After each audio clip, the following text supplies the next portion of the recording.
Sony comes back to IFA with a brand new flagship in their Xperia line. It's Joshua Vergara from Android Authority. What's going on, everybody? And this is a first look at the Sony Xperia Z5.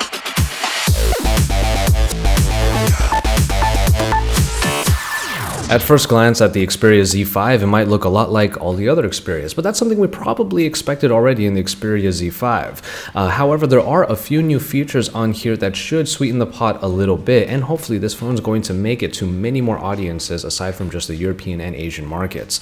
A 5.2-inch 1080p display is available here, and yes, there is a Z5 Premium that we're going to talk about a little bit later, but for now we're going to take a look at the main Z5 that's powered by the Snapdragon 810 with 3GB of RAM, 32GB of storage with a micro SD card slot, as you can see here, and this entire body is water and dust resistant.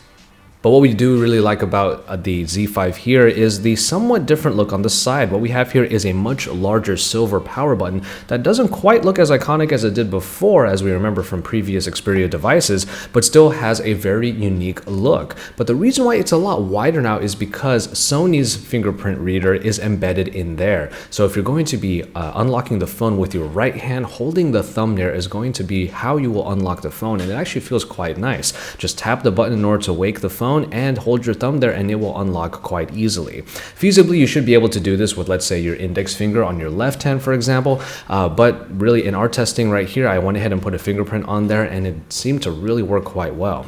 In general, however, the Xperia Z5 feels really nice in the hand, as most Xperias do, because its symmetrical design just feels quite solid and is really easy to grip and really just sort of tumble around if you need to get to the notification drop down at the top, for example, or go from left to right. The Xperia Z5 still continues that great handling experience, especially in the size that it keeps at 5.2 inches in the display. Now, the display technology is still being boasted about by Sony, and we do think that it looks quite nice, especially in our first look here. But really what we really notice here is just how fast the phone is. The Snapdragon 810 is doing a great job of powering the Xperia UI, which is backed by Android 5.1.1. And as I'm going through the recent app screen and really hitting all the apps that I possibly can, it really feels like one of the snappiest editions of Android that we've seen thus far. It's definitely up there, and the Xperia UI does try to keep things fairly Spartan with only a few features here and there, including those little small apps that you can access from the recent app screen, but even then, it still feels really smooth and very rapid.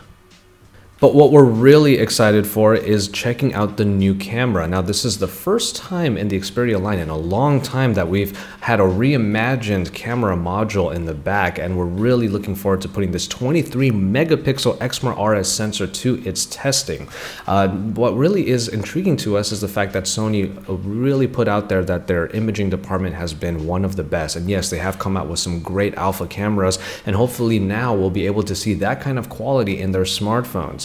The Z5 also sports one of the fastest autofocuses, and I tried to test it in this particular unit, and it did seem to do a really good job, even in this somewhat low light situation that I was testing it out in. Of course, 4K video capture will be available on there, and a steady shot technology will hopefully be able to stabilize all of the photos and even the videos in a way that makes it very pleasant to the eye. The front-facing camera is of a 5 megapixel construction, but really when you're looking through the camera app itself, there's so many options, and this is something we've been used to from Sony for a long time now. Everything from AR to even all of these different ways of just manipulating the shot, panorama modes, slow motion, fast capture, and everything that you could really hope for inside of the camera to make your photography just that fun. But really, we can't wait to see if the quality of this phone is up to snuff compared to all of the other great flagship quality that we've seen in 2015 already. And finally, we are going to take a look at the Xperia Z5 Premium. Now, we do have a meeting with Sony coming up in a day or two where we're going to get a closer look at it, because at the actual press event, no one was actually able to get their hands on the Premium. We've been told that we'll be able to tomorrow. Now, the Z5 Premium does have a 4K display, which is kind of insane when you say it out loud, but at a 5.5-inch display, you have 801 pixels per inch. That's a number that we saw on their display there, and they were really touting it of being one of the best displays that has been can put out, especially with the highest resolution that we've seen on a smartphone to date.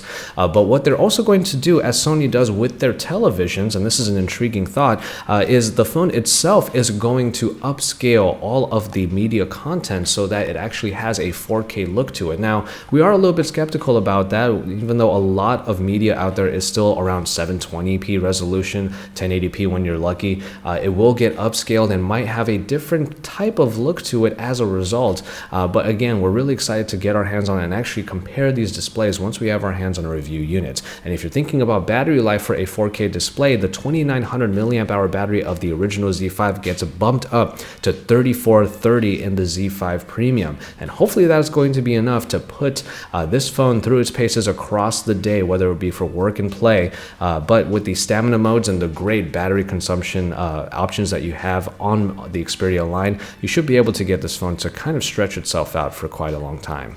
But until we get our hands on a review unit, we're going to be waiting with bated breath to get the Xperia Z5 in our hands and really put that camera at least through its paces. We do really like the fingerprint reader in the side power button, and really it just looks like a pretty solid phone that we had a pretty good time with in our short time with it already. So keep it tuned to Android Authority for even more from IFA in Berlin, as we are here at the Sony booth bringing you the Xperia Z5. Stay tuned for more.